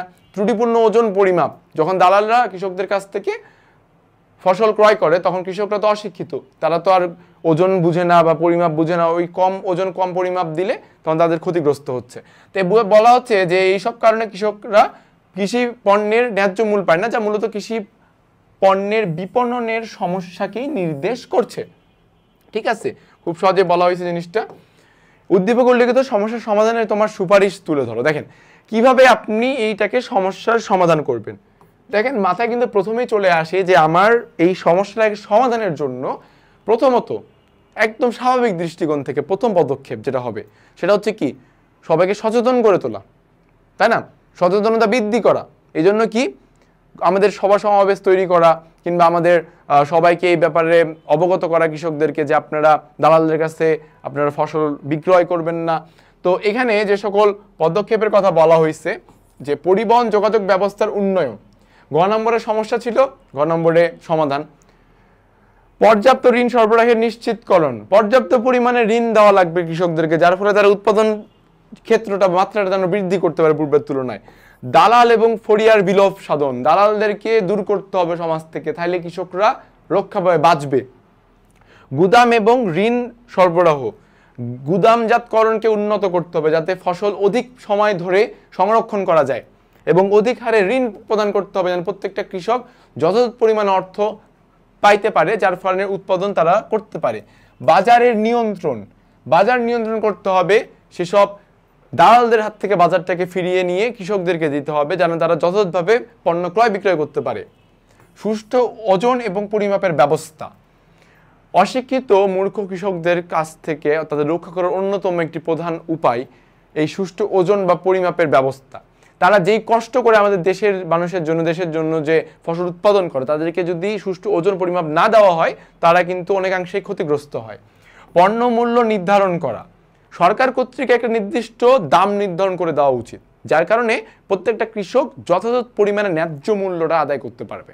অর্থাৎ এই সকল পদক্ষেপগুলো আমরা যদি নিয়ে থাকি তাহলে আমাদের এই সব সমস্যাটা সমাধান হবে। পরবর্তী বলা হচ্ছে কৃষি কি। আমরা শুরুতেই বলেছি কৃষি কি, তাই না? কৃষি খামার এবং কৃষি জোট দুটি ভিন্ন ধরনের, একই প্রশ্ন। খামারের ধরন চিহ্নিত করে ধরনের খামারের দুটি সমস্যা তুলে ধরো। দেখেন রাকিবের খামারটা কি, রাকিব ছোট আয়তনের জমিতে যে ফসল উৎপাদন করে তার দ্বারা পরিবারের কোনো রকমের জীবিকা নির্বাহ হচ্ছে। দেখেন ছোট আয়তন এবং পরিবারের জীবিকা নির্বাহ হচ্ছে কোনো মতন, তাহলে আমরা বলেছিলাম যে জীবিকা নির্বাহের যে খামারটা সেটিকে বলা হচ্ছে কি রাকিবের খামার। অর্থাৎ রাকিবের খামারটা আমরা এখানে লিখে দেই যে রাকিবের খামারটা ইকুয়াল টু জীবিকা নির্বাহের জন্য যে খামার। ঠিক আছে, জীবিকা নির্বাহের জন্য যে খামার। অপরপক্ষে তুহিনের খামারটা আয়তনে অধিক বৃহৎ এবং তার সর্বাধিক মুনাফা অর্জনের লক্ষ্য থাকে। অর্থাৎ তুহিন যে খামারটা প্রতিষ্ঠা করেছে বা দিয়েছে সেটি হচ্ছে কি বাণিজ্যিক খামার, এটা মাথায় রাখতে হবে। অর্থাৎ আমরা দেখতে পাচ্ছি যে রাকিবের খামারটা হচ্ছে জীবিকা নির্বাহের জন্য খামার, তুহিনের খামারটা হচ্ছে বাণিজ্যিক খামার। তাহলে রাকিবের খামারের ধরন কি আমরা পেয়ে গেছি জীবিকা নির্বাহের খামার। দুইটি সমস্যা করতে বলেছে উল্লেখ, আধুনিক প্রযুক্তি প্রয়োগের সমস্যা। দেখেন রাকিবের খামারটা যেহেতু আয়তনে ছোট সে কারণে উনি আধুনিক প্রযুক্তি প্রয়োগ করতে পারে না, তার মূলধন কম, তার ইনভেস্টমেন্ট কম, সে আধুনিক প্রযুক্তি কই থেকে আনবে। দ্বিতীয়ত হচ্ছে কি মূলধন বিনিয়োগের সুযোগ সীমিত। দেখো যে মূলধন বিনিয়োগের সুযোগ সীমিত কেন হবে না, কারণ আয়তনটাই ক্ষুদ্র, সে শুধুমাত্র পরিবারের সদস্যদের ভরণ পোষণের জন্যই তার খামারটা দিয়েছে, যার ফলে উৎপাদন ক্ষেত্রে মূলধন বিনিয়োগের সুযোগটা সীমিত হয়। পাওয়ার টিলার, নলকূপ, বিদ্যুৎ চালিত পাম্প ইত্যাদি এগুলো ক্ষুদ্র আকৃতির খামারে থাকে না, যার কারণে কোনোভাবে লাভজনক হয় না রাকিবের খামার থেকে। পরবর্তী প্রশ্ন আমরা দেখতেছি রাকিব তুহিনের খামারের মধ্যে তুলনামূলক পার্থক্য। তার মানে কি, যে বাণিজ্যিক খামার আর জীবিকা নির্বাহের মধ্যে পার্থক্য যদি আমরা করতে পারি, এটাই হচ্ছে তার উত্তর। সেটা কি আমরা প্রথমে দেখতে পাচ্ছি জীবিকা নির্বাহের জন্য কৃষক যে খামারটা উৎপাদন করে বা তৈরি করে তাকে বলা হচ্ছে কি জীবিকা নির্বাহী খামার। আর অন্যদিকে যে মুনাফা অর্জনের উদ্দেশ্যে যেটা বাণিজ্যিকভাবে পরিচিত তাকে বলা হয় বাণিজ্যিক খামার। জীবিকা নির্বাহের জন্য আয়তনে কি হয়, ছোট হয়, কিন্তু বাণিজ্যিক উদ্দেশ্যে যে আয়তন হয় সেটা হচ্ছে বৃহৎ আয়তন। জীবিকা নির্বাহের খামারে ব্যবস্থাপনা অসংগঠিত এবং পরিদর্শন ব্যবস্থা অদক্ষ। অন্যদিকে বাণিজ্যিক খামারে কি হয়, বাণিজ্যিক খামারে ব্যবস্থাপনা এবং পরিকল্পিত হয়, পরিদর্শনও দক্ষ হয়। জীবন নির্বাহী খামারে কি হয়, উৎপাদন পদ্ধতি সনাতন ধর্মের হয়ে থাকে, আধুনিক প্রযুক্তি স্পর্শ থাকে না, অন্যদিকে বৃহদায়তন খামারে বা বাণিজ্যিক খামারের চাষাবাদ কি হয় সেটা আধুনিক জীবন নির্বাহী খামারে দেখতেছি ঝুঁকির পরিমাণে কম থাকে, অন্যদিকে বাণিজ্যিক খামারে ঝুঁকির পরিমাণ অনেক বেশি থাকে। কারণ কি, বাণিজ্যিক খামারের আয়তন বৃহৎ, অধিক পরিমাণ উৎপাদন হয়, এই কারণে সেখানে রিস্কও বেশি, তাই না? একটা কথা বলা হয় কি যে রিস্ক খ্যাত ইস্ক খ্যায়, এরকম একটা কথা। হ্যাঁ, তো তেমনই আর কি, যে এই খামারে অধিক মুনাফা, এই কারণে এই খামারে ঝুঁকিটাও বেশি। ওকে ওকে পরবর্তী প্রশ্ন, শস্য বহুমুখীকরণ। আমরা জানি মধ্যস্বত্বভোগীদের ভূমিকার কারণে কৃষকরা ফসলের ন্যায্য মূল্য পায় না। দেখেন, মধ্যস্বত্বভোগী মানে কি? মধ্যস্বত্বভোগী মানে হচ্ছে দালাল চক্র, হ্যাঁ, থার্ড পার্টি দালাল চক্র। এদের কারণে কি আপনারা কৃষকরা কি ন্যায্য মূল্য পাবে না। তারা বিভিন্ন কারণ দেখিয়ে কৃষকদের কাছ থেকে অল্প দামে ফসলটা ক্রয় করে নেবে, তাই না? কৃষকদের দ্রব্যের চাহিদা যোগান সম্পর্কে ভুল তথ্য দেয়, কৃষকদেরকে তাদের উৎপাদন পদ্ধতি ফসলের ন্যায্য মূল্য থেকে বঞ্চিত করে। তাহলে মধ্যস্বত্বভোগীদের দৌরাত্বের কারণে কৃষকের ফসল ন্যায্য মূল্য পাবে না, স্বাভাবিক। উল্লেখিত আক্কাস মিয়া খামার কোন ধরনের? দেখেন, ওই আক্কাস মিয়ার খামারটা আমরা দেখবো হয় বাণিজ্যিক হবে, না হয় জীবন নির্বাহী হবে। আক্কাস মিয়ার খামার আয়তন ছোট, বেশি ফসল উৎপাদন হয় না। আয়তন ছোট মানে কি? জীবন নির্বাহী খামার। উত্তর শেষ। মাসুমের খামার একটি দেশের দ্রুত অর্থনৈতিক উন্নয়নে গুরুত্বপূর্ণ ভূমিকা রাখতে পারে। মাসুম কই? মাসুমের খামার আয়তন বড় হওয়ার পরিবারের প্রয়োজন মেটানোর উদ্বৃত্ত ফসল বিক্রি করে মুনাফা অর্জন করে। বৃহৎ আয়তন মানে কি? বাণিজ্যিক খামার। বাণিজ্যিক খামার বৃহৎ আয়তনের হওয়ার কারণে অধিক মুনাফা অর্জন করে, অধিক উৎপাদনশীলতা হয়, তাহলে সেটি কি দেশের উন্নয়নে অবশ্যই গুরুত্বপূর্ণ ভূমিকা পালন করবে। তাহলে আমরা এগুলো খুব সহজেই পেয়ে গেলাম এটার উত্তর। পরবর্তী দেখি কৃষিজোত। অবশ্যই জানি যে আয়তনের উপর আমার কৃষি পণ্য উৎপাদন হয় তাকে বলা হয় কৃষিজোত। কৃষকরা ঋণ গ্রহণ করে কেন? উৎপাদন করার জন্য। কৃষকরা তো হচ্ছে দরিদ্র, তাই না? দরিদ্র হওয়ার কারণে তারা ঋণ গ্রহণ করে উন্নত সর্বত দেশে। কৃষকরা সাধারণত দরিদ্র হয়, এই জন্য কৃষি উপকরণ ক্রয় কিংবা গুদামজাত করার জন্য, বাজারজাত করার জন্য অনেক টাকার প্রয়োজন, এই কারণে কৃষকরা ঋণ গ্রহণ করে। উদ্দীপক থেকে জিডিপিতে মৎস্য খাতের অবদানের লেখচিত্র অঙ্কন করো। দেখেন, মৎস্য খাতের একটা আমাদের কি দিয়েছে, ছক দিয়েছে, এটিতে লেখচিত্র বলা হয়েছে। লেখচিত্র আমরা জানি খুবই সহজ, এটিকে আমরা সুন্দর করে যদি আমরা বসিয়ে দিই তাহলে আমরা ভূমি অক্ষ বরাবর দেখতে পাচ্ছি আমরা বছর দিয়েছে, এবং লম্ব অক্ষ বরাবর আমাদের যে পরিমাণটা সেটা এখানে দিয়েছে। তাহলে আমরা লেখচিত্র এখানে দিলাম সুন্দর করে, তারপরে পরে বর্ণনা দেওয়া হয়েছে। ওকে, বাংলাদেশের অর্থনীতিতে মৎস্য খাতের বিপুল সম্ভাবনা রয়েছে। দেখেন, বাংলাদেশের অর্থনীতিতে মৎস্য খাতের কি করেছে? বিপুল সম্ভাবনা রয়েছে। আমরা যদি লিখি যে ৯-১০ সালে মৎস্য খাতের প্রবৃদ্ধির হার ছিল 4.60%, যেটি কিনা 18-19 সালে হয়েছে 6.21%। পরিবর্তনটা দেখছেন? তাহলে কি আমরা অতি সহজে বলতে পারি যে বাংলাদেশের অর্থনীতিতে মৎস্য খাতের যে পরিবর্তন বা সম্ভাবনাটা অবশ্যই বেশি। মৎস্য উৎপাদন বৃদ্ধির মাধ্যমে প্রাণীজ আমিষ সরবরাহ বৃদ্ধি করা খাতের অন্যতম একটি লক্ষ্য। এই লক্ষ্যকে সামনে রেখে সরকার কর্তৃক বিভিন্ন কার্যক্রম গ্রহণ ও বাস্তবায়ন করছে। এগুলো কি? সমাজভিত্তিক মৎস্য চাষ কার্যক্রম সম্প্রসারণ, সমাজভিত্তিক জোরদারকরণ করছে, খাস জলাশয়ে মৎস্যজীবীদের প্রবেশাধিকার নিশ্চিতকরণ করছে। অর্থাৎ খাস জলাশয় মানে কি? খাস জলাশয় মানে হচ্ছে সরকারি যে সকল জলাশয় রয়েছে, সরকারি যে সকল পুকুর, দিঘি রয়েছে, ডোবা রয়েছে, ওই সব জায়গাতে মৎস্যজীবীদেরকে প্রবেশ নিশ্চিতকরণ করছে। তোমরা বলতেছে তোমরা আসো, এখানে মাছ চাষ করো, দেশের মৎস্য চাষের যে পরিমাণটা সেটাকে বাড়িয়ে দাও, এবং উন্নত মানের মৎস্যের যে বীজটা বা প্রাণী বা জাত এগুলো উৎপাদন করছে, যার ফলে আমরা দেখতেছি যে মৎস্যের যে পূর্বের যে মাত্রাটা সেটা বর্তমানে বৃদ্ধি পেয়েছে। আবার লক্ষ্য করতে পারছি যে ঘেরা বা খাঁচায় মাছ চাষ কার্যক্রম সম্প্রসারণ হচ্ছে, নদী পুনর্খনন করছে, ভরাট নদী যেগুলো হচ্ছে নদী খনন প্রক্রিয়া চালু করতেছে। তো আবার লক্ষ্য করছি গবেষণার মাধ্যমে উন্নত প্রযুক্তি উদ্ভাবন করছে এবং সম্প্রসারণ করছে। এই সকল কিছুর কারণে আমরা যেটা উদ্দীপকে বললাম যে ৯-১০ সালে মৎস্য খাতের অবদান ছিল ২১,৬০৭ কোটি টাকা, যেটা 18-19 সালে আমরা লক্ষ্য করতে পারছি যে ৩৭,১৪৬ কোটি টাকায় পরিণত হয়েছে। অর্থাৎ জিডিপিতে প্রতিনিয়ত মৎস্য খাতের অবদানটা কি হচ্ছে? বৃদ্ধি পাচ্ছে। তাহলে আমরা খুব সহজেই বলতে পারি যে মৎস্য খাতের অবদান বৃদ্ধি পাচ্ছে। কৃষির উপখাত কয়টা? কৃষির উপখাত হচ্ছে প্রধানত 3টা। পরবর্তী বলা হয়েছে সহজ শর্তে ঋণ প্রাপ্তি কৃষি উন্নয়নে সহায়ক। দেখেন, একটা কৃষক যদি খুব সহজ শর্তেই ঋণ পেয়ে যায় তাহলে তার কৃষকটা উৎপাদনশীলতাটাকে কি অধিকাংশে বৃদ্ধি করতে পারবে, বেশি বেশি করে উৎপাদন করতে পারবে। তাই আমরা সহজে বলতে পারি যে সহজ শর্তে ঋণ প্রাপ্তি কৃষি উন্নয়নে অবশ্যই সহায়ক। কৃষিক্ষেত্রে যে সমস্যার কথা প্রকাশ হয় তার বর্ণনা। আনু মিয়া উৎপাদিত ধান এবছর স্থানীয় একটি বাজারে নিয়ে বিক্রি করার আগ্রহ পাচ্ছেন না। বিগত বছরগুলোতে বেশিরভাগ সময় পরিবহন সমস্যা, দালাল ফরিয়াদের দৌরাত্ম্য সমস্যার সম্মুখীন হয়েছে। দেখেন তাহলে কি কৃষি বিপণনের দিকটা কিন্তু যাচ্ছে। আবার ন্যায্য দাম না পাওয়ার কারণে অনিশ্চয়তা, তবে আশার বাণী হচ্ছে ইদানিং সরকারের কিছু কিছু ইতিবাচক পদক্ষেপের কথা শোনা যাচ্ছে। তাহলে কৃষিক্ষেত্রের এই সমস্যাটা কি? কৃষি পণ্য বিপণন, বিপণনের আমরা পড়েছি অবশ্যই। পরবর্তী প্রশ্ন দেখি, উপযুক্ত সমস্যা সমাধানে কি কি পদক্ষেপ গ্রহণ করা উচিত বলে তুমি মনে করো? দেখেন, পরিবহন যোগাযোগ ব্যবস্থার উন্নয়ন, পর্যাপ্ত ঋণ ব্যবহার নিশ্চিতকরণ, কিংবা দালাল ফরিয়াদের বিলোপ। অর্থাৎ আমরা এখানে দেখতেছি যে পূর্বের যে আমাদের উত্তরগুলো রয়েছিল সেগুলোর উত্তরেই প্রতিফলন আমাদের এই সৃজনশীল ঘটেছে।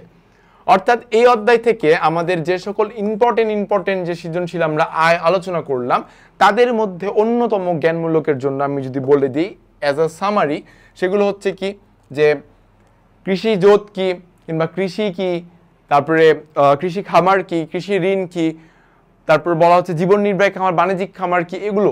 তাছাড়া জ্ঞানমূলক অনুধাবনের জন্য যদি বলি পার্থক্য করে দেখাতে বলে, কৃষিজ কৃষি খামারের মধ্যে পার্থক্য কি, বা জীবন নির্বাহী খামার বা বাণিজ্যিক খামারের মধ্যে পার্থক্য কি, বৈশ্বিক উষ্ণতা কৃষি জমির উর্বরতা নষ্ট করছে, ব্যাখ্যা করো। এই সকল প্রশ্ন খুবই ইম্পর্টেন্ট। এবং গ নম্বরে বলা হচ্ছে যে কৃষি বিপণনকে টেনে আনবে। তারপরে বলা হবে যে মৎস্য খাত কিভাবে বা শিল্প খাত কিভাবে উন্নয়ন করছে দেশের অর্থনীতির জন্য, শিল্প খাত পূর্বের তুলনায় কিভাবে উন্নয়ন করছে, কিংবা বলতে পারে যে কৃষিতে আধুনিকতার ছোঁয়াটা কিভাবে প্রভাব ফেলছে, ব্যাখ্যা করো। বা ঘ নম্বরে বলতে পারে যে বিভিন্ন মতামত চাইতে পারে তোমার কাছ থেকে, যে বাংলাদেশের কৃষির সনাতন পদ্ধতির পরিবর্তে বর্তমানে যে আধুনিক পদ্ধতিতে চাষাবাদ হচ্ছে এটার ওপর তোমার মতবাদ প্রকাশ করো। তো দ্বিতীয় অধ্যায়টা আমাদের খুবই ইম্পর্টেন্ট এবং খুবই সহজ। আমরা যদি খুবই একটু মনোযোগ দিয়ে এই অধ্যায়টা প্রিপারেশনটা নিই তাহলে আমরা খুব সহজেই ইন্টারমিডিয়েট এটার সৃজনশীল লিখতে পারবো। এবং ব্যক্তিগত অভিজ্ঞতা থেকে বলছি যে যখন ইন্টার পরীক্ষায় এই সৃজনশীলটা এই অধ্যায় থেকে সৃজনশীল দিয়েছিলাম, বেশ ভালোভাবে লিখতে পেরেছি এবং ভালো নাম্বারও পেয়েছিলাম পরবর্তী রেজাল্টে যখন দেখি। তাই এই অধ্যায়টা খুবই গুরুত্বপূর্ণ।